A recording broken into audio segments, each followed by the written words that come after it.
व्यूनाव infotech, एक company जिसने भारत के डिजिटल इंफ्रास्ट्रक्चर में क्रांति लाने का वादा किया था, अब खुद शक के घेरे में है। प्रवर्तन निदेशालय ईडी द्वारा की जा रही जांच में वित्तीय धोखाधड़ी के गंभीर आरोप लगे हैं। अविश्वसनीय रिटर्न के वादों के बाद निवेशकों ने सवाल उठाने शुरू कर दिए। ईडी ने व्यूनाव के लेन देन की जांच शुरू कर दी। क्या व्यूनाव ने डिजिटल दुनिया की चकाचौंध का इस्तेमाल किया या वे निराधार आरोपों का शिकार हैं? व्यूनाव के कथित घोटाले की ईडी जांच किसी एक शहर या राज्य तक सीमित नहीं है। इसने देश भर में अपने पैर पसारे हैं। गुरुग्राम, पंचकूला, जींद, मोहाली जैसे प्रमुख व्यापारिक केंद्रों और यहां तक कि भारत की वित्तीय राजधानी मुंबई तक भी। ये छापे सिर्फ बयान देने के लिए नहीं थे, वे व्यूनाव के कामकाज के पीछे की सच्चाई का पता लगाने के लिए थे। ईडी के अधिकारियों ने सबूतों का खजाना जब्त किया, जिसमें लग्जरी गाड़ियां, 3 लाख रुपए नकद और महत्वपूर्ण दस्तावेज शामिल थे, जिससे पूरे घोटाले का पर्दाफाश हो सकता है। डिजिटल उपकरण जो संभावित रूप से आपत्तिजनक डेटा से भरे हुए हैं, उन्हें भी जब्त कर लिया गया। ये छापे ईडी की ओर से एक स्पष्ट संदेश थे, न्याय की तलाश में कोई कसर नहीं छोड़ी जाएगी। जांच का व्यापक भौगोलिक दायरा और जब्त की गई विभिन्न प्रकार की चीजें एक सुनियोजित ऑपरेशन की ओर इशारा करती हैं, जिसे सावधानीपूर्वक योजना बनाकर अंजाम दिया गया था। ईडी की जांच केवल खोए हुए पैसे की वसूली के बारे में नहीं है, यह एक कड़ा संदेश देने के बारे में है कि निवेशकों को धोखा देने वालों को जवाबदेह ठहराया जाएगा, चाहे वे कितने भी शक्तिशाली या रसूखदार क्यों ना हों। छापे तो बस शुरुआत है। असली चुनौती सबूतों को जोड़कर व्यूनाव के खिलाफ एक मजबूत मामला बनाने में है। व्यूनाव कांड के केंद्र में एक ऐसा उत्पाद है जो सुनने में जितना अस्पष्ट है उतना ही है भी, क्लाउड पार्टिकल्स। व्यूनाव द्वारा अनजान निवेशकों को लुभाने के लिए इस तकनीकी शब्द का बड़ी चालाकी से इस्तेमाल किया गया था। कंपनी ने लीज बैक मॉडल के जरिए ज्यादा रेंटल रिटर्न का वादा करते हुए इन क्लाउड पार्टिकल्स को बिक्री के लिए पेश किया। तेजी से बढ़ते डिजिटल क्षेत्र में निष्क्रिय आय अर्जित करने की संभावना से आकर्षित होकर निवेशकों ने अपनी गाढ़ी कमाई इन अदृश्य संपत्तियों में लगा दी।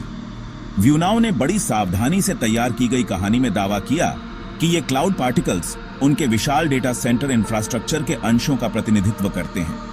लेकिन जैसे जैसे ईडी की जांच गहराई में उतरती गई, एक चौंकाने वाली सच्चाई सामने आई। क्लाउड पार्टिकल्स एक मृगतृष्णा से ज्यादा कुछ नहीं थे। इन डिजिटल भ्रमों के पीछे कोई ठोस संपत्ति, कोई वास्तविक बुनियादी ढांचा नहीं था। ऐसा लग रहा था कि व्यूनाव ने सपने बेचने, अमूर्त चीजों को पैकेजिंग करने और उन्हें निवेश के भविष्य के रूप में बेचने की कला में महारत हासिल कर ली थी। योजना सरल लेकिन कारगर थी। एक गैर मौजूद उत्पाद के इर्द गिर्द जटिलता का आभा मंडल बनाकर व्यूनाव चालाक निवेशकों को भी धोखा देने में कामयाब रहा। इस खुलासे ने निवेशक समुदाय में हड़कंप मचा दिया।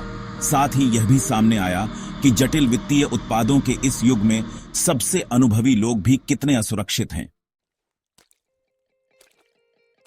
सेक्शन 4, हमेशा की तरह कारोबार, तूफान के बीच नए डेटा सेंटर। भले ही ईडी की जांच व्यूनाव पर एक लंबी परछाई डालती है, कंपनी सुर्खियां बटोरना जारी रखे हुए है, लेकिन उन कारणों से नहीं जिनकी उम्मीद की जा सकती है। घटनाओं के एक आश्चर्यजनक मोड़ में व्यूनाव ने उत्तर प्रदेश में 2 नए एज डेटा सेंटर लॉन्च करते हुए अपनी व्यावसायिक योजनाओं को आगे बढ़ाया है। मलिहाबाद और अंबेडकर नगर में स्थित इन डेटा सेंटरों का उद्घाटन बहुत धूमधाम से किया गया, जिसमें राज्य मंत्री नितिन अग्रवाल, आईएएस सचिव अनिल कुमार सागर और विशेष सचिव नेहा जैन सहित प्रमुख सरकारी अधिकारी शामिल हुए। यह घटनाक्रम ऐसे समय में हुआ है जब कंपनी एक बड़े घोटाले के आरोपों में घिरी हुई है, जिससे हर तरफ हैरानी है। इन डेटा सेंटरों की शुरुआत 2021 में व्यूनाव और उत्तर प्रदेश सरकार के बीच हस्ताक्षरित 13,500 करोड़ रुपए के एक बड़े समझौते का हिस्सा है। समझौते के अनुसार व्यूनाव 2028 तक राज्य भर में 750 एज डेटा सेंटर स्थापित करने के लिए प्रतिबद्ध है।